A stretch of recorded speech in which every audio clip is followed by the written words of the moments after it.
Welcome to Pavan statistics YouTube channel. ఈరోజు ఈ వీడియోలో ఏపీపీఎస్సీ ఏఎస్ఓ 2026లో నోటిఫికేషన్ రిలీజ్ అవబోతున్న సందర్భంగా ఆల్రెడీ 2021 రిక్రూట్మెంట్లో సెలెక్ట్ అయిన మిస్టర్ శివగణేష్ గారు ప్రజెంట్ 3 ఇయర్స్గా ఏఎస్ఓగా వర్క్ చేస్తున్నారు. సో నేను ఆల్రెడీ ఆయనతో ఇదివరకు ఇంటరాక్ట్ అయ్యాను. ఏఎస్ఓ 2021 రిజల్ట్స్ వచ్చిన తర్వాత నేను ఆయనతో ఇంటరాక్ట్ అయ్యాను. సో మా దగ్గర స్టాటిస్టిక్స్ కోర్స్ తీసుకున్నారు, టెస్ట్ సిరీస్ కూడా తీసుకున్నారు. సో అప్పుడు వాళ్ళు ఏ విధంగా ప్రిపేర్ అయ్యారు, ఏ విధంగా వాళ్ళు ప్రిపరేషన్ కానీ స్టాటిస్టిక్స్ కానీ ఎకనామిక్స్, కామర్స్, అదర్ సబ్జెక్ట్స్ ఏ విధంగా ప్రిపేర్ అయ్యారు, అవన్నీ వాల్యుబుల్ గైడెన్స్ ఆ వీడియోలో మీకు ఇవ్వడం జరిగింది. ఈరోజు ప్రిపేర్ అవుతున్న అభ్యర్థుల కోసం మీకు అసలు జాబ్ ప్రొఫైల్ ఏ విధంగా ఉంటుంది అంటే, ఎంతోమంది అభ్యర్థులు నన్ను చాలామంది అడుగుతున్నారు, ఏఎస్ఓ జాబ్ ప్రొఫైల్ కోసం ఒక వీడియో చేయండి, అలాగే ఏఎస్ఓ జాబ్ ఎన్విరాన్మెంట్ ఎలా ఉంటుంది, పే స్కేల్ ఎలా ఉంటుంది, ఇలాంటి చాలా క్వశ్చన్స్ అన్నీ కూడా మనకి ఎప్పుడెప్పుడు రెగ్యులర్గా అడుగుతూ ఉంటారు. సో మీ అందరికీ సమాధానంగా నేను ఎక్స్ప్లెయిన్ చేయడం కంటే ఆల్రెడీ ఒక సెలెక్టెడ్ అయిన ఏఎస్ఓ, ఒక సర్వీస్లో ఉన్న ఏఎస్ఓని తీసుకొచ్చి వాళ్ళ యొక్క డ్యూటీస్ ఏ విధంగా ఉంటాయి, వాళ్ళ పే స్కేల్ ఏంటి, ఓకే, వాళ్ళ రెస్పాన్సిబిలిటీస్ ఏంటి, ఫీల్డ్ వర్క్ ఆపరేషన్స్ ఏ విధంగా ఉంటాయి, ఇలాంటి ఎన్నో వాటికి మనకి సందేహాలన్నింటికి కూడా సమాధానాలు ఇవ్వడానికి ఈరోజు స్టూడియోకి శివగణేష్ గారు వచ్చారు. సో మనతో ఇంటరాక్ట్ అవుతారు. మీకు కంప్లీటెడ్గా ఈ జాబ్ గురించి ప్రొఫైల్ ఎలా ఉంటుంది, మొత్తం ఎవ్రీథింగ్, మీ డౌట్స్ అన్నీ క్లారిఫై అయ్యే విధంగా మనతో ఇంటరాక్ట్ అవ్వడానికి ఈరోజు వచ్చారు. సో ఫస్ట్ నేను ఆయనకి వెల్కమ్ చెప్తున్నాను. వెల్కమ్ అండి శివగణేష్ గారు. Thank you for coming studio. My స్టూడియోకి వచ్చినందుకు చాలా థ్యాంక్స్ చెప్తున్నాను మీకు. Thank you sir. ఎందుకంటే చాలామంది అభ్యర్థుల్లో ఉన్న డౌట్ ఏంటంటే అసలు ఏఎస్ఓ జాబ్ ఎలా ఉంటుంది, ఓకేనండి. అలాగే ఈ ఫీల్డ్ ఆపరేషన్స్ గురించి చాలామంది, ముఖ్యంగా నన్ను ఎక్కువగా ఉమెన్ కేటగిరీలో ఉన్న వాళ్ళు ఎక్కువగా అడుగుతుంటారు నన్ను, సార్ మేము ఫీల్డ్ ఆపరేషన్ ఉంటుంది కదా, మేము ఈ జాబ్ స్మూత్గా చేయగలుగుతాము, అలాగే చాలామంది పే స్కేల్ ఎలా ఉంటుందని, గ్రూప్ 2 క్యాడర్లోకి వస్తుందా, ఇలా ఎన్నో రకరకాల డౌట్స్ అన్నీ ఉంటాయి. సో నేను ముందు మీరు జాబ్ ప్రొఫైల్ ఎలా ఉంటుంది అనేది ఎక్స్ప్లెయిన్ చేయండి. ఎక్స్ప్లెయిన్ చేస్తే మీరు ఈరోజు ఏదైతే మీతో నేను చేస్తున్న ఇంటరాక్షన్ ఉందో ఇది ఖచ్చితంగా ఇప్పుడు ఏఎస్ఓ ప్రిపేర్ అవబోతున్న అభ్యర్థులందరికీ కూడా చాలా చాలా ఉపయోగపడుతుంది. సో మీ వాల్యుబుల్ గైడెన్స్ వాళ్ళకి ఇస్తున్నందుకు ముందు మీకు అడ్వాన్స్గా థ్యాంక్స్ చెప్తున్నాను. ఓకేనా సార్? రైట్ అండి, మీరు కంటిన్యూ చేయండి సార్. Thank you sir. ముందుగా నాకు ఈ అవకాశం ఇచ్చినందుకు. ఒక 4 ఇయర్స్ బ్యాక్ ఈ ఇన్స్టిట్యూట్లోనే నేను చదవడం స్టార్ట్ చేశాను. ఓకే, స్టాటిస్టిక్స్ నేను ఎక్కడే ప్రిపేర్ అయ్యాను సార్. ఇప్పుడు అదే ఇన్స్టిట్యూట్లో యాస్పిరెంట్స్కి నా జాబ్ రోల్ గురించి నేను ఎక్స్ప్లెయిన్ చేస్తుంటే నాకు కొంచెం ప్రౌడ్గా ఉంది. సో ఈ అవకాశం ఇచ్చిన మీకు చాలా thank you sir. Welcome sir. Okay, and next one, నా పేరు శివగణేష్ అండి. నేను 2021 బ్యాచ్ నోటిఫికేషన్లో సెలెక్ట్ అవ్వడం జరిగింది. ప్రజెంట్ ఇప్పుడు నేను 3 ఇయర్స్ నుంచి ఏఎస్ఓగా వర్క్ చేస్తున్నాను. సో మెయిన్గా ఏఎస్ఓ అంటే అసిస్టెంట్ స్టాటిస్టికల్ ఆఫీసర్. ఈ ఏఎస్ఓ అనే పోస్టులు రకరకాల పోస్టులు ఉంటాయి. అంటే అసిస్టెంట్ సెక్షన్ ఆఫీసర్ అని ఉంటుంది, రకరకాల డిపార్ట్మెంట్లో అసిస్టెంట్ సెక్షన్ ఆఫీసర్ అని ఉంటుంది. బట్ వాటన్నిటితో కంపేర్ చేసుకుంటే అసిస్టెంట్ స్టాటిస్టికల్ ఆఫీసర్ అనేది డిఫరెంట్ సార్. ఇది ఎలా ఉంటుందంటే, ప్లేస్ ఆఫ్ పోస్టింగ్ మండలానికి ఒక ఏఎస్ఓ ఉంటారు, అసిస్టెంట్ స్టాటిస్టికల్ ఆఫీసర్ అని. డిపార్ట్మెంట్ అనేది ప్లానింగ్ డిపార్ట్మెంట్లోకి వస్తుంది, ప్లానింగ్ డిపార్ట్మెంట్. బట్ మనం తహసీల్దార్ ఆఫీసులో మనం వర్క్ చేయాల్సి ఉంటుంది.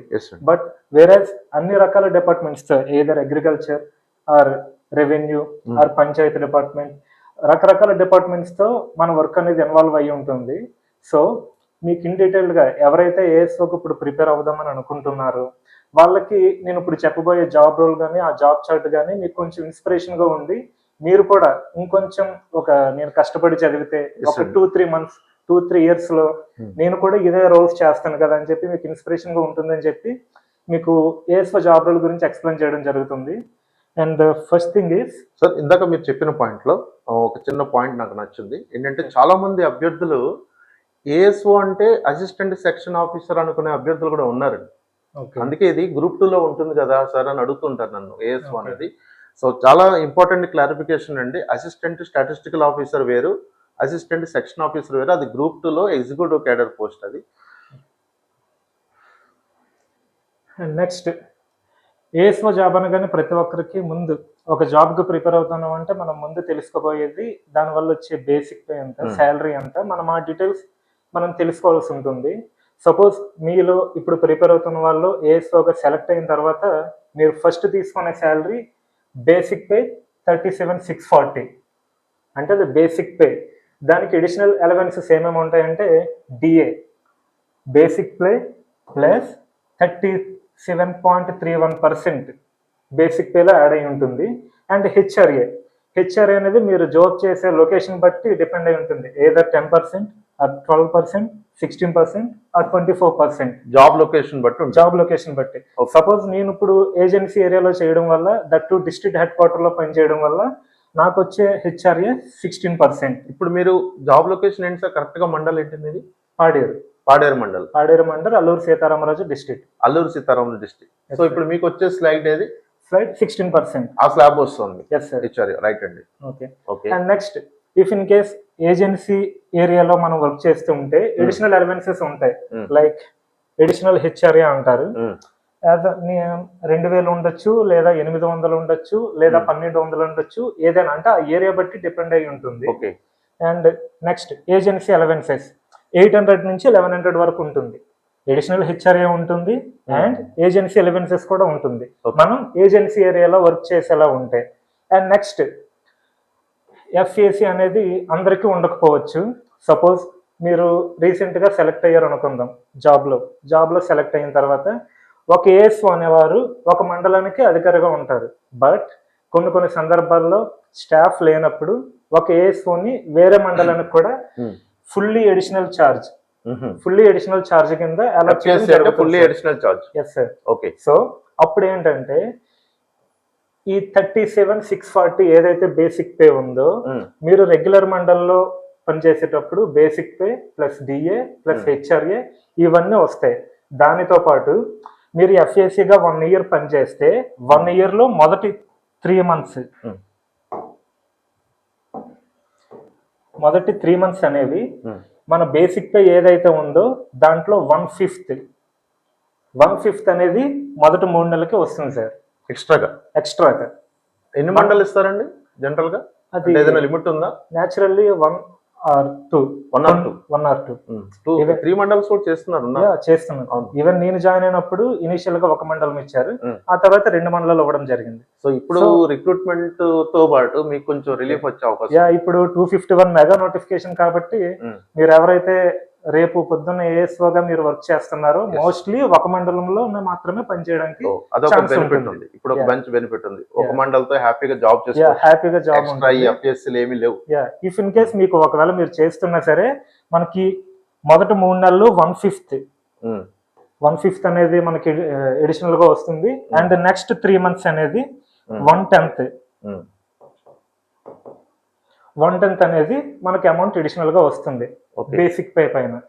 ఓకే. దాని తర్వాత ఇది కంటిన్యూ అవుతుందండి? లేదు సార్, 6 months మాత్రమే. ఓకే. 6 months మాత్రమే మనకి అలవెన్సెస్ అనేవి వస్తాయి. ఓకే. సో మిగిలిన 6 months అనేవి ఫ్రీ ఆఫ్. మామూలుగా శాలరీ ఎక్స్ట్రా ఏమి లేకుండా చేయాలి. Yes sir. Okay, only 6 months. Yes sir. Right అండి. And next main thing job role అండి ఇది. ASO job role. ఓకే. అంటే మీరు ఏఎస్ఓగా సెలెక్ట్ అయిన తర్వాత మీరు చేసే డ్యూటీస్ ఏంటంటే మీ జాబ్ ఎలా ఉంటుంది, మీరు ఫస్ట్ థింగ్ జాబ్లో జాయిన్ అవ్వగానే మీరు మెయింటైన్ చేయాల్సినటువంటి రికార్డ్స్ ఏంటి, మీ జాబ్ ఎలా ఉంటుంది, సో ఇవన్నీ మీరు ముందు తెలుసుకుంటే ఇది కూడా మీకు ఒక ఇన్స్పిరేషన్గా ఉంటుందని. అండ్ ఫస్ట్ థింగ్ మీరు డే స్టార్ట్ అవ్వగానే యాజ్ అ ఏఎస్ఓగా డే స్టార్ట్ చేయాలంటే రైన్ఫాల్. ప్రతిరోజు మనం 8:30 లోపు మనం రైన్ఫాల్ అప్డేట్ చేయాల్సి ఉంటుంది. ఈవెన్ సండే అయినా ఫెస్టివల్ హాలిడేస్ అయినా ఎలాంటి డే అయినా సరే రైన్ఫాల్ ఈజ్ మ్యాండేటరీ. అంటే ఎలా సార్, ఎలా అప్డేట్ చేస్తారు? అంటే సపోజ్ సండేస్ కానీ హాలిడేస్ కానీ ఆ టైంలో ఎలా అప్డేట్ చేస్తారు? మనకి ఒక వెబ్సైట్ ఉంటుంది సార్. వెబ్సైట్ ఉంటుంది. మనకి మనం ఎక్కడైతే వర్క్ చేస్తున్నామో అక్కడ కొన్ని ఎక్విప్మెంట్స్ ఉంటాయి రైన్ఫాల్ మెజర్ చేయడానికి. రైన్ గేజెస్ ఉంటాయి. సో వాటి ద్వారా రీడింగ్ మనం తెలుసుకొని ప్రతిరోజు మనం 8:30 లోపు మనం అప్డేట్ చేయాల్సి ఉంటుంది. ఒక డే స్టార్ట్ అయ్యేది rainfall. And next thing kharif and rabi weekly monthly reports. అంటే ఖరీఫ్ రబీ మనం చదువుకునేటప్పుడు చదువుతుంటాం, 2 రకాల సీజన్స్ ఉంటాయి, kharif and rabi and summer crops అనేవి కొన్ని ఉంటాయి. వాటిల్లో సోయింగ్స్ ఇలాంటివన్నీ జరుగుతాయి కదా సార్. Hmm. అంటే ఒక వారంలో సపోజ్ ఇప్పుడు ఆగస్టు 1 నుంచి ఆగస్టు 7 వరకు ఈ వారంలో ఎంత సోయింగ్స్ జరిగాయి. ఓకే. సో అలా ప్రతి వారం ఎంత సోయింగ్స్ జరిగాయి అని చెప్పి మనం ఒక వీక్లీ రిపోర్ట్ సబ్మిట్ చేయాల్సి ఉంటుంది. అండ్ నెక్స్ట్ అలానే మంత్లీ రిపోర్ట్ లో ఈ వీక్స్ అన్ని క్యూములేటివ్ చేసుకుని ఆ మంత్ లో ఎంత సోయింగ్స్ జరిగాయి అని 4 చెప్పి వీక్స్ క్యుములేటివ్ చేసుకుంటారు.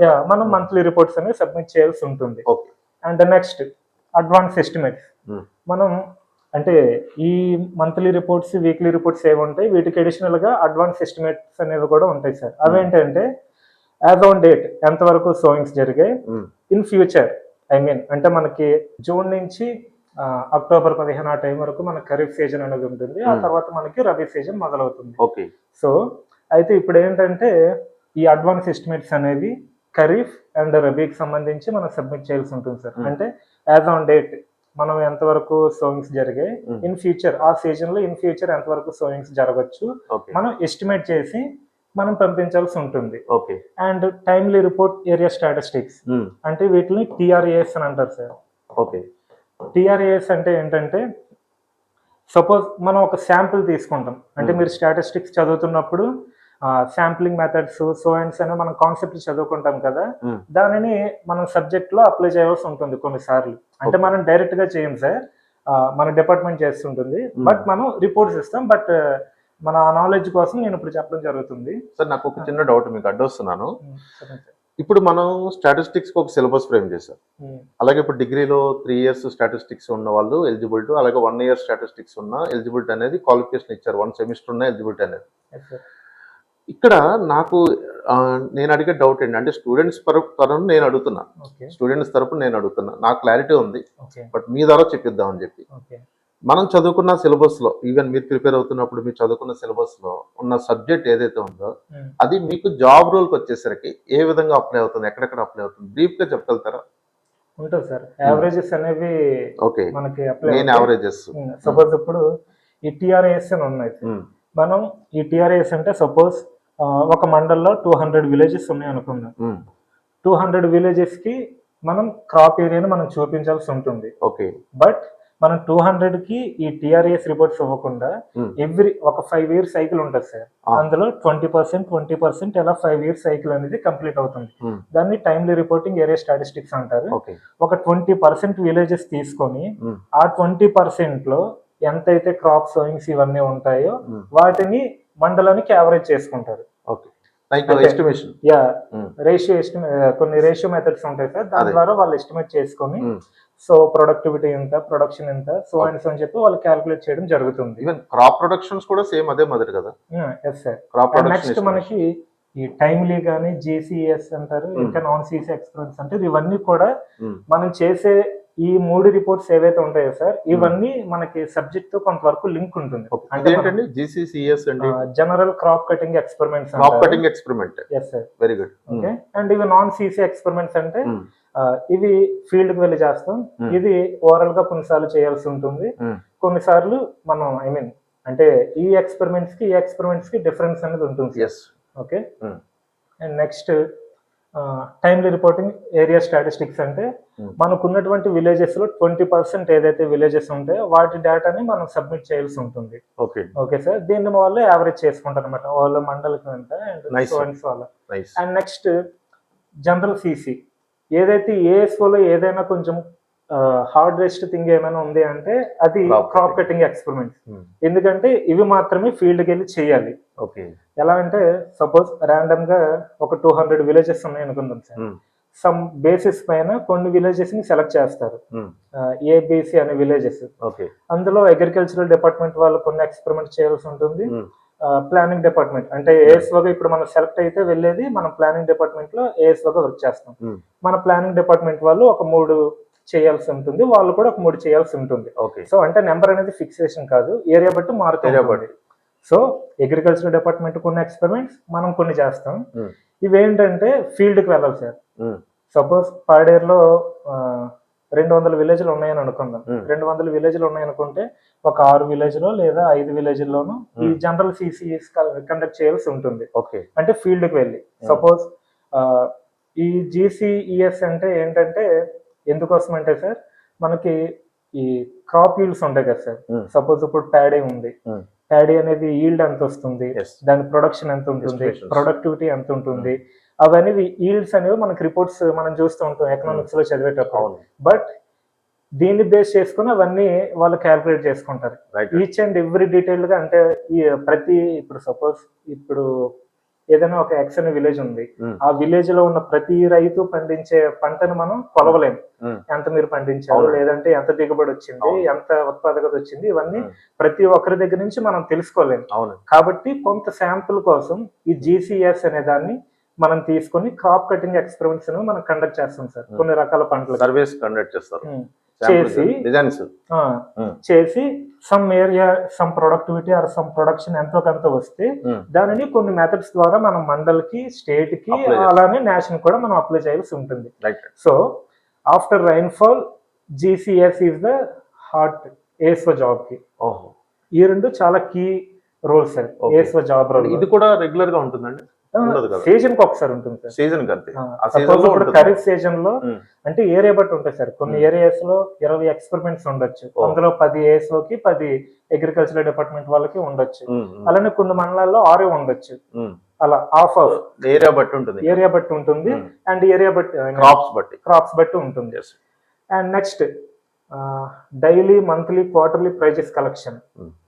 కాస్ట్ ఆఫ్ లివింగ్, కన్జ్యూమర్స్, అంటే మనకి ఈ డిఎఫ్ ఫిక్సేషన్ అవన్నీ ఉంటాయి కదా, ఇన్ఫ్లేషన్ ఎలా ఉంది, ఇన్ఫ్లేషన్ పెరిగిందా తగ్గిందని చెప్పి ఇవి కూడా మనమే కొన్ని రిపోర్ట్స్ ఇస్తాం సార్. డైలీ రిపోర్ట్స్ అనేవి ఉంటాయి. ఈ daily, monthly, quarterly prices collection అనేది ప్రతి ఒక్కరికి ఉంటుందని చెప్పలేము సార్. చాలా రేర్. అంటే సపోజ్ డిస్ట్రిక్ట్ హెడ్ క్వార్టర్ లో ఉంటే వాళ్ళు క్వార్టర్లీ ప్రైజెస్ ఖచ్చితంగా చేస్తారు. అలానే మంత్లీ ప్రైజెస్ కూడా కొంతమంది ఏఎస్ఓలు మాత్రమే చేస్తారు, అంటే కొన్ని మండలాల్లో మాత్రమే ఉంటుంది. డైలీ కూడా అలానే శాంపుల్ గా కొన్ని మండలాలు సెలెక్ట్ అవుతాయి. అంటే వీళ్ళు ఎలా చేస్తారు సార్ ప్రైస్ కలెక్షన్స్? అంటే డైలీ అంటే మనకి షాప్స్ ఉంటాయి కదా సార్, కొన్ని మనకి ఏవైతే ఫుడ్ ఫాల్స్ హెవీగా ఉంటాయో ఆ పర్టికులర్ లొకేషన్ లో అవి ర్యాండమ్ గా ఒక 2 షాప్స్ సెలెక్ట్ చేసుకుంటారు. ఆ 2 షాప్స్ లో మనకి డైలీ ప్రైజెస్ కొన్ని కమోడిటీస్ ఉంటాయి, ఆ కమోడిటీస్ ప్రతిరోజు మనం ప్రైజెస్ అనేవి అప్డేట్ చేయాల్సి ఉంటుంది. అండ్ నెక్స్ట్ మంత్లీ రిపోర్ట్స్ కి వచ్చేటప్పటికి మంత్లీ ప్రైజెస్ రిపోర్ట్స్ కి వచ్చేటప్పటికి అవి కూడా సేమ్ సార్. అంటే కొన్ని షాప్స్ అనేవి సెలెక్ట్ అవుతాయి, వాటి నుంచి మనం ఎవ్రీ మంత్ మనం ప్రైజెస్ కలెక్షన్ చేసి అప్లోడ్ చేయాల్సి ఉంటుంది. అండ్ క్వార్టర్లీ ప్రైజెస్ కి వచ్చేటప్పటికి building material prices and life stock prices అని అంటారు. సో ఇవి కూడా మనం 3 months కి ఒకసారి ఎవ్రీ క్వార్టర్ ఎండింగ్, అంటే జూన్, సెప్టెంబర్, డిసెంబర్, మార్చ్, ఈ 4 months లో మనం ఈ క్వార్టర్లీ ప్రైజెస్ అనేవి మనం సబ్మిట్ చేయాల్సి ఉంటుంది సార్. అండ్ అలానే ఫార్మ్ హార్వెస్ట్ ప్రైజెస్ అనేవి ఉంటాయి. అంటే సపోజ్ ఇప్పుడు రైతు అనే వాళ్ళు పంట కోతలు ఎప్పుడైతే జరగా ఇమీడియట్ గా తనకి వచ్చే ప్రైస్ ఎంత అని చెప్పి మనం వాళ్ళు తెలుసుకోవడానికి మనం ఈ ఫార్మ్ హార్వెస్ట్ ప్రైజెస్ అనేవి కలెక్ట్ చేయాల్సి ఉంటుంది సార్. అండ్ అలానే agricultural wages, non agricultural wages అంటే సపోజ్ ఇప్పుడు కాస్ట్ అనేది ఎలా ఉంది, కాస్ట్ ఆఫ్ అగ్రికల్చర్ ఫీల్డ్ లెవెల్లో, అంటే ఒక రైతు రియల్ వేజెస్ కానీ, అంటే ఇప్పుడు అంటే పల్లెటూరులో అంటే ఆకుమడి తీయడం, ఇంకా పంట కోత కొయ్యడం, డైలీ లేబర్ ఛార్జెస్ అనేవి ఆ టైంలో ఎంత ఉంటాయి అవన్నీ మనం చెప్పాల్సి ఉంటుంది. ఇలాంటి వాటన్నిటిని బేస్ చేసుకుని కొన్ని సందర్భాల్లో ఎంఎస్పి అని, సో అలాంటివన్నీ నేషనల్ లెవెల్లో ఫిక్సేషన్ చేయడానికి ఇలాంటి రిపోర్ట్స్ అనేవి హెల్ప్ఫుల్ గా ఉంటాయి సార్. నైస్ అండి. And next annual survey of industries అని కొన్ని ఉంటాయి, ఇది కూడా చాలా రేర్. కొన్ని మండలాల్లో మాత్రమే, అంటే సపోజ్ ఇప్పుడు గాజువాక, లేదంటే విశాఖపట్నం, లేదంటే విజయవాడ, ఇలాంటి ఇండస్ట్రియల్ ఏరియాస్ ఏవైతే ఉంటాయో అక్కడ ఈ వర్క్ అనేది ఉంటుంది. నథింగ్ ఎల్స్ లెడ్జర్ స్టేట్మెంట్స్ అంటారు కదా సార్, అలాంటివి మనం తీసుకోవాల్సి ఉంటుంది కంపెనీ నుంచి. And next mandal hand book of statistics. ఇది ఏంటంటే ఏఎస్ఓ మండలంలో ఎవరైతే ఏఎస్ఓ ఉంటారో ఆ ఏఎస్ఓ దగ్గర ఈ mandal hand book of statistics అనే రూపంలో ఎంటైర్ మండలం యొక్క డేటా ఉంటుంది సార్. పాపులేషన్ ఎంత, అండ్ స్కూల్స్ ఎన్ని, బిల్డింగ్స్ ఎన్ని, హౌసెస్ ఎన్ని, జనాభా ఎంత ఉంది, అండ్ ఇంకా హాస్పిటల్స్ ఎన్ని ఉన్నాయి, సో అండ్ సో ఎవ్రీథింగ్ ఆ మండలానికి సంబంధించినటువంటి ఎవ్రీ నెంబర్ అనేది మనకి mandal hand book of statistics లో రూపంలో ఉంటుంది. సో ఇదొకటి మనం మెయింటైన్ చేయాల్సి ఉంటుంది. And local bodies annual accounts అంటారు, అంటే గ్రామ పంచాయతీ అకౌంట్స్ కానీ లేదా మండల ప్రజా పరిషత్ అకౌంట్స్ కానీ ఇలాంటివి ఉంటాయి సార్. ఇవి మనం కలెక్ట్ చేసి ఓకే ఈ లోకల్ బాడీ అకౌంట్స్ వరకు మనం సబ్మిట్ చేయాల్సి ఉంటుంది, అంటే డేటా ఎంట్రీ చేయాల్సి ఉంటుంది, ఓకే డెబిట్ ఎంత క్రెడిట్ ఎంత అని చెప్పి. ఓకే అండ్ నెక్స్ట్ కొన్ని సందర్భాల్లో సెన్సెస్, అంటే రీసెంట్ గా ఇప్పుడు పాపులేషన్ సెన్సెస్ జరుగుతుంది సార్, 2027 జనాభా గణన అని చెప్పి జరుగుతుంది. సో వాటితో పాటు అడిషనల్ గా సెన్సస్ ఆఫ్ ల్యాండ్ హోల్డింగ్స్ అని ఉంటాయి. మనం ఎకనామిక్స్ లో చదివి ఉంటాం సార్, భూకమతాల గణన అని చెప్పి. 2015-16 లాస్ట్ డేటా పబ్లిష్ అయింది, ఆ తర్వాత ఇంకా పబ్లిష్ అవ్వలేదు అనుకుంటున్నా. 2020-21 ఆ సెన్సస్ అయిపోయింది సార్, అంటే మేము జాయిన్ అయినప్పటికీ కంప్లీట్ అయింది. ఆ డేటా ఇంకా బయటకు రాలేదు. So next most of the maybe అంటే ఇప్పుడు ఎవరైతే ప్రిపేర్ అవుతున్నారో ఈ ఏఎస్ వాళ్ళు జాయిన్ అయిన తర్వాత వాళ్ళు చేయబోయే first census maybe census of land holding. అవునండి అనుకుంటున్నా సార్. ఓకే, నాకు తెలిసి మోస్ట్ ఆఫ్ ది ఇప్పుడు ఈ 251 రిక్రూట్మెంట్ లో వాళ్ళు అనుకున్నట్టుగానే 1 year లో కనుక రిక్రూట్మెంట్ క్లోజ్ చేసేసారు అనుకుందాం. సపోజ్ మార్చ్ కల్లా వాళ్ళకి అపాయింట్మెంట్స్ ఇచ్చారు. ఓకే, మేబీ సర్టిఫికేట్ వెరిఫికేషన్ అన్ని అయ్యేసరికి ఎంత లేదన్నా ఏప్రిల్, మే, జూన్, జూలై వరకు వెళ్ళొచ్చు నెక్స్ట్ ఇయర్. మోస్ట్లీ గ్యారంటీగా అవుతుందండి. ఓకే, జూలై అక్కడి నుంచి మళ్ళీ జూలైలో కనుక జూన్ ఆర్ జూలైలో సర్టిఫికేట్ వెరిఫికేషన్ అయితే మినిమం ఒక 1 month జాయిన్ అవ్వడానికి టైం పడుతుంది కదా, అంటే ఆగస్ట్ అనుకుందాం. అప్పుడు ఆ టైంకి వాళ్ళు ఏ సెన్సెస్ లో ఉండడానికి అవకాశం ఉంటుంది? Maybe there is a chance land holding census లో ఉండడానికి ఛాన్స్ ఉంది. సో మరి వాళ్ళకి ట్రైనింగ్ ఇవ్వాలిగా, మరి ట్రైనింగ్ అన్నీ ఉంటాయి సార్, అన్నీ ఉంటాయి. యాజ్ ఎ కిడ్ ఎలా వాళ్ళు చేయాలో స్టార్టింగ్ నుంచి బేసిక్స్ నుంచి వాళ్ళకి ట్రైనింగ్ ఇస్తారు సార్. ఇప్పుడు మీరు జాయిన్ అయినప్పుడు కూడా మీకు ట్రైనింగ్ ఇచ్చారు? మేము జాయిన్ అయినప్పటికీ సెన్సెస్ కంప్లీట్ అయిపోయింది. ఫేజ్ 1 అయిపోయింది, ఫేజ్ 2 ఫేజ్ 3 మేము కంప్లీట్ చేసాం సార్. ఓకే, మేము జాయిన్ అయిన తర్వాత దీంట్లో 3 phases ఉంటాయి అన్నమాట. అంటే అలానే ప్రతి సెన్సెస్ లోనే కొన్ని స్టేజెస్ ఉంటాయి. మేము జాయిన్ అయ్యేటప్పటికి దీంట్లో కీ స్టేజ్ అనే ఫేజ్ 1 అనేది కంప్లీట్ అయిపోయింది. ఫేజ్ 2 ఫేజ్ 3 అనేది మేము జాయిన్ అయిన తర్వాత కంప్లీట్ చేసాం. సో దానికి మీకు ట్రైనింగ్ ఇచ్చారు? ప్రతిది మనం చేసే ప్రతి సెన్సెస్ కి ట్రైనర్స్ ఉంటారు, మనకు ట్రైనింగ్ ఇస్తారు సార్. సో జనరల్ గా ఇప్పుడు ఏఎస్ఓలు ఎవరికి రిపోర్టింగ్ ఉంటుంది? ఇప్పుడు చీఫ్ ప్లానింగ్ ఆఫీసర్, మన డిస్ట్రిక్ట్ ఆఫీస్ ఉంటుంది, డిఎస్ అంటారు, district economics and statistical officer అని. వాళ్ళకి మనం ప్రతిదీ రిపోర్ట్ చేస్తాం సార్. వాళ్ళు మనకి డిడిఓ, అంటే మన ప్లేస్ అనేది తహసీల్దార్ ఆఫీస్ లో ఉండొచ్చు కానీ మనం పంపించే రిపోర్ట్స్ కానీ ఇవన్నీ ఆన్ బిహాఫ్ ఆఫ్ తహసీల్దార్ మనం సిపిఓ గారికి పంపించాల్సి ఉంటుంది. Or DSO, district economics and statistical officer. ఆయన ఎక్కడ ఉంటారండి? ఇది district level officer sir. Collectorate లో ఉంటారు. ఆన్ బిహాఫ్ ఆఫ్ తహసీల్దార్ మనం ఈ పంపించే ప్రతి రిపోర్ట్ కూడా తహసీల్దార్ నుంచే మనకి కలెక్టరేట్ కి వెళ్తుంది. రైట్. సో ఇవి మీ రెస్పాన్స్ ఇంకా ఉన్నాయండి? అంతేనా? అంతే సార్. ఓకే, ఇవి మీ రెస్పాన్సిబిలిటీస్. చాలా బాగా ఎక్స్ప్లెయిన్ చేశారు శివ గారు.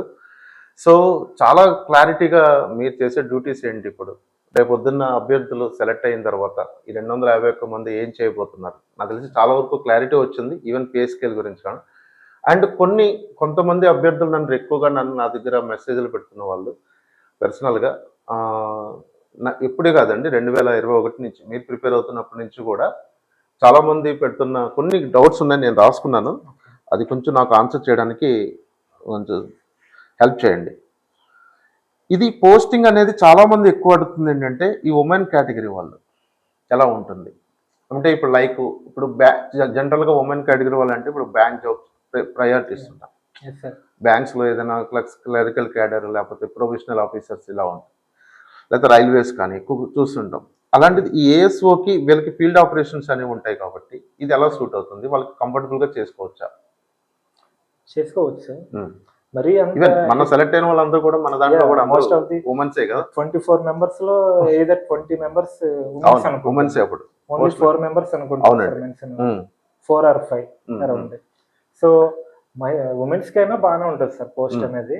కాకపోతే ఈ క్రాప్ కటింగ్ ఎక్స్పెరిమెంట్స్ ఎలాంటివి మనం చేస్తాం కదా సార్, అది కొంచెం హార్డ్ థింగ్ ఉంటుంది. సో అక్కడికి వచ్చేటప్పటికి మనకు ఫీల్డ్ వర్క్ ఎలాంటివి చేయాల్సి ఉంటుంది. సో మనం ఏదైతే ఇక్కడ ఈ జీసీఎస్ అన్నాం కదా sir, general crop cutting experiments అనేవి ఇవి మనం ఫీల్డ్ కి వెళ్ళి చేయాల్సి ఉంటుంది. ఫీల్డ్ కి వెళ్ళి చేసేటప్పుడు ఆ ప్లాట్ సెలక్షన్ గానీ లేదంటే ఇన్ కేస్ ఏజెన్సీలో అలాంటి ఏరియాలో వేసారు అనుకోండి సార్, అలాంటి ఏరియాలో వేసేటప్పుడు కొంచెం అంటే మనకి ట్రావెలింగ్ కి ఎలాంటి వాటి కొంచెం ఇబ్బంది అవుతుంది కానీ, బట్ ఓకే సార్, మరి అంత ఇష్యూ అయితే కాదు. Okay right. That's so good. We even they women can manage handle చేయగలరు. హ్యాండిల్ చేయగలుగుతారు రైట్ అండి. ఫీల్డ్ వర్క్ ఆపరేషన్స్ లో మీకు ఏమైనా ఎక్స్ట్రాగా ఎలివెన్సెస్ ఏమైనా ఇస్తారండి వీటిలో? ఉంటాయి సార్, కొన్ని ఉంటాయి. ఉంటాయి. ఓకే. అండ్ ఇప్పుడు ఇంకొక మెయిన్ ఏంటంటే చాలా మంది అడుగుతుంది ఏంటంటే నేను గ్రూప్స్ ప్రిపేర్ అవుతున్నాను సార్, ఓకేనా, రేపు పొద్దున్న ఇప్పుడు ఆల్రెడీ చాలా మంది కొత్త తక్కువ మార్కుల్లో గ్రూప్స్ మిస్ అయిపోయి ఎస్ సార్. ఇప్పుడు ఏఎస్ఓ ప్రిపేర్ అవుదాము అని చెప్పి వస్తున్నారు. ఏఎస్ఓ అండ్ గ్రూప్స్ ఏది తీసుకోవాలి అనే క్వశ్చన్ వచ్చింది అనుకోండి వాళ్ళకి. అది individual choice sir. Okay. But నా సజెషన్ ఏంటంటే మీరు కంపేర్ చేసుకున్నారు అనుకోండి సార్, ఏదర్ అంటే గ్రూప్ 1లో లేదా గ్రూప్ 2లోనా లేదంటే ఏఎస్ఓనా అంటే ద బెస్ట్ థింగ్ ఈస్ ప్రతి జాబ్ లో కొన్ని ప్లస్లు ఉంటాయి, కొన్ని డిసడ్వాంటేజెస్ ఉంటాయి సార్. సో ఈ ఏఎస్ఓ అనే జాబ్ లో బిగ్గెస్ట్ ప్లస్ పాయింట్ ఏంటంటే పబ్లిక్ తో ఇంటరాక్షన్ ఉండదు. పబ్లిక్ డొమైన్ లోకి మీరు వెళ్ళరు. పబ్లిక్ తో పీపుల్ తో డైరెక్ట్ ఇంటరాక్షన్స్ అనేవి అంతగా ఉండవు. లైక్ రెవెన్యూలో ఉండేటట్టు ఈ ప్లానింగ్ డిపార్ట్మెంట్ లో అంతగా పబ్లిక్ ఇంటరాక్షన్ ఉండదు సార్. కొంతవరకు ఇక్కడ మనకి బెనిఫిట్ ఉంటుంది. బట్ ఈ ఫీల్డ్ వర్క్ అనేది ఏదైతే ఉందో దీన్ని మనం హ్యాండిల్ చేయగలిగితే ASO is the best job sir. Best job. Sir ఇప్పుడు ఏఎస్ఓ జాబ్ కొట్టారు అనుకుందాం ఒక అభ్యర్థి, తర్వాత గ్రూప్స్ ప్రిపేర్ అవుదాం. నెక్స్ట్ లైక్ ఇప్పుడు రాజేష్ కుమార్ గారు ఉన్నారు మీతో పాటు సెలెక్ట్ అయిన ఆయన, అలాగే ఏఎస్ఓ చేసుకుంటూ ఇప్పుడు గ్రూప్ 2 ఆఫీసర్ అయ్యారు.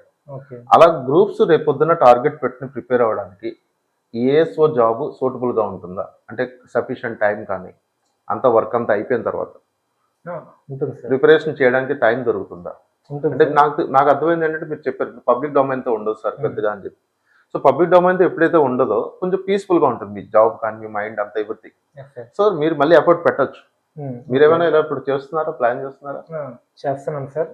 మీ టార్గెట్ మాత్రం ఇంకా మారలేదు, అదే అయితే ఇంకా ఉంది. బట్ అంటే ఈ జాబ్ చేస్తూ చదువుకోవడానికి ఎలాంటి వాటిలో అంటే సపోజ్ ఇప్పుడు కొన్ని సెన్సెస్ అనేవి చెప్పాం కదా సార్, ఈ సెన్సెస్ ఆఫ్ ల్యాండ్ హోల్డింగ్ కానీ, మైనర్ ఇరిగేషన్ సెన్సెస్ కానీ, పాపులేషన్ సెన్సెస్ కానీ, ఇలాంటి సర్వేస్ ఏవైతే అవుతాయో ఆ టైంలో మనకు కొంచెం హెక్టిక్ వర్క్ ఉంటుంది సార్. బట్ ఇలాంటివి మనకి ఒక సైక్లికల్ వేల్ అంటే ఎవ్రీ 5 years కి ఆర్ ఎవ్రీ 10 years కి ఒకసారి ఉంటుంది. ఎలాంటివి వచ్చేటప్పుడు కొంచెం టైం అనేది మనం మేనేజ్ చేసుకునే స్కిల్స్ ఉండాలి. మనం ఎంత హార్డ్ వర్క్ చేసినా సరే ఆ టైం మేనేజ్మెంట్ స్కిల్స్ అనేవి లేకపోతే ఐ మీన్ అంటే ఇప్పుడు మన ఏఎస్ఓలో కొంతమంది ఉన్నారు కదా సార్, మీరు కూడా చేశారు, మన పవన్ తేజ గానీ రాజేష్ కుమార్ గానీ ఆ టైం మేనేజ్ చేసుకొని, లేదంటే కొన్ని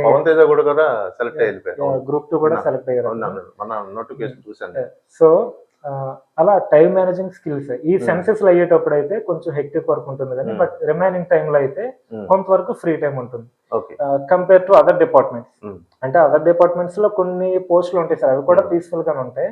దానికి ఈక్వల్ గానీ ఇది కూడా కొంతవరకు బెటర్ సార్, చదువుకోవడానికి బాగానే ఉంటుంది. యాక్చువల్ గా నేను ఈ సందర్భంగా మీకు చాలా చాలా థ్యాంక్స్ చెప్పాలి. ఎందుకంటే నేను మొన్న మీకు కమ్యూనికేట్ చేసినప్పుడు శివ గారు మీకు ఏదైనా పాసిబిలిటీ అవుతుందా, యాక్చువల్గా మీరు వైజాగ్ నుంచి వచ్చారు కదా, ఇలా హైదరాబాద్ రాగలుగుతారా, జస్ట్ ఒక ఇంటరాక్షన్ ఇవ్వండి నాకు, జూమ్లో కాకుండా డైరెక్ట్గా ఇవ్వండి, లైవ్ క్లాస్లో ఇద్దామని అనుకున్నాము, బట్ ఇప్పుడు రికార్డింగ్లో ఇస్తున్నాము, సరే what are it maybe interaction ఇవ్వండి.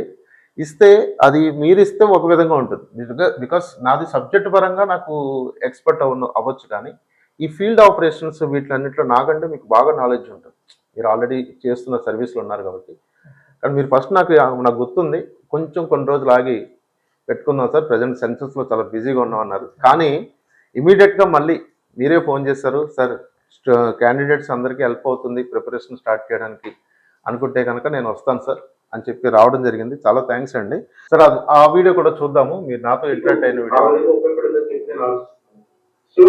మాట్లాడతారు. Good morning sir. Good morning అండి, కంగ్రాట్స్ అండి శివ గారు. Thank you sir. And me work very hard work అండి, నాకు తెలుసు. అక్కడ ఉన్న వాళ్ళందరికీ కూడా నేను ఎవరిని తప్పు చేసి మాట్లాడట్లేదు, బట్ పర్సనల్ గా మీతో నాకు ఇంటరాక్షన్స్ ఎక్కువ, మీకు కూడా తెలిసిన విషయం. చెప్పండి, మీ మాటలు చెప్పండి, మీ గురించి నాకు ఆల్రెడీ తెలుసు. ఆల్రెడీ కూడా ఇప్పుడు మెయిన్స్ ప్రిపేర్ అవుతున్నారు రాజేష్ కుమార్ గారు. సార్ ముందుగా నాతో పాటు క్వాలిఫైన్ వాళ్ళ ఫ్రెండ్స్ అందరికి కంగ్రాచులేషన్ సార్. అండ్ మీరు ఫస్ట్ లో ఉన్నారు కదా సార్, ఆస్పిరెంట్స్ కి అంటారు అబ్బాయి నెక్స్ట్ నోటిఫికేషన్ కి ప్రిపేర్ అవుతాను, ఆస్పిరెంట్స్ కి ఇవ్వాల్సిన కొన్ని ఐడియాస్ అనేవి. అండ్ మెయిన్ నేను వాటి మీద ఎక్కువ ఫోకస్ చేద్దాం అనుకుంటాను సార్ ఈ రోజు మీటింగ్ లో. ఎందుకంటే నేను 2018 నుంచి ప్రిపరేషన్ లో ఉన్నారు సార్.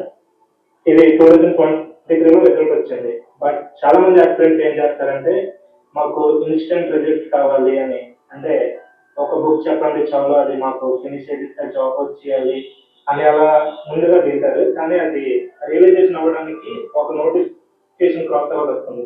అంటే నేను ఒక బుక్ చదివితే నేను సక్సెస్ అయిపోతాను అనుకునేది అది తప్పు అని ప్రూవ్ చేయడానికి ఒక నోటిఫికేషన్. బట్ ఇక్కడ మన స్టేట్ గవర్నమెంట్ జాబ్స్ తో వచ్చే ఇష్యూ ఏంటంటే ఒక నోటిఫికేషన్ మిస్ అయిన తర్వాత మళ్ళీ ఇంకొక నోటిఫికేషన్ రావడానికి 3 or 4 years టైం పడుతుంది. ఆ విధంగా మిస్టేక్ చేసిన వాళ్ళలో నేను ఫస్ట్ కేటగిరీలో ఉంటాను సార్. అంటే 2018 లో ప్రతి సబ్జెక్ట్ ని లైట్ తీసుకొని ఓకే నేనే కింగ్ కానీ అయ్యారు. 2018 నుంచి 2021 వరకు ఒక అవగాహన అది. సో దానికి తగ్గట్టుగానే మీ కోచింగ్ కానీ మీ క్లాసెస్ కానీ నాకు చాలా హెల్ప్ అయ్యాయి సార్. అంటే ఇంకా ఎక్కడైనా మనం మిస్టేక్ చేస్తున్నామా, ఇంకా ఎక్కడైనా మనం తప్పులు చేస్తున్నామా, మనకి తెలియదంటే ఏమైనా ఉందా అనేది మీరు ఇచ్చిన ఆ క్వశ్చన్ వల్ల అండ్ ఫైనల్ గా మీరు ఇచ్చిన టెస్ట్. సో అప్పుడు మనం ఈ విధంగా ఇంటరాక్ట్ అవ్వడం జరిగింది. బట్ ఈరోజు ఇక్కడ వచ్చి నాకు తెలిసి ఫస్ట్ టైం అనుకుంటారు. యాక్చువల్ నేను సర్టిఫికేట్ వెరిఫికేషన్ కి మన వాళ్ళందరినీ కలుద్దాం నేను వచ్చాను. ఆ రోజు అప్పటికే మీరు లోపలికి వెళ్ళిపోయారు, సర్వీస్ కమిషన్ ఆఫీస్ లోపలికి వెళ్ళిపోయారు.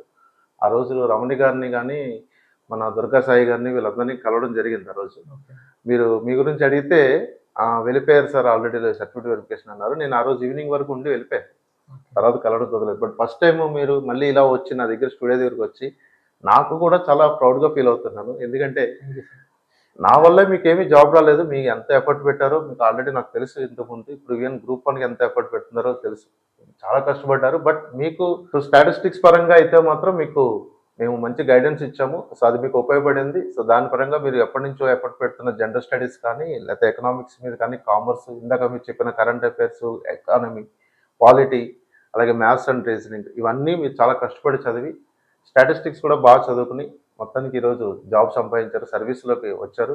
రేపు మీరు ఏదైతే టార్గెట్ పెట్టుకున్నారో గ్రూప్ 1, ఆ గ్రూప్ 1 మీరు సాధించాలని చెప్పి పవన్ స్టాటిస్టిక్స్ తరఫున కోరుకుంటున్నాను, మనస్ఫూర్తిగా కోరుకుంటున్నానండి.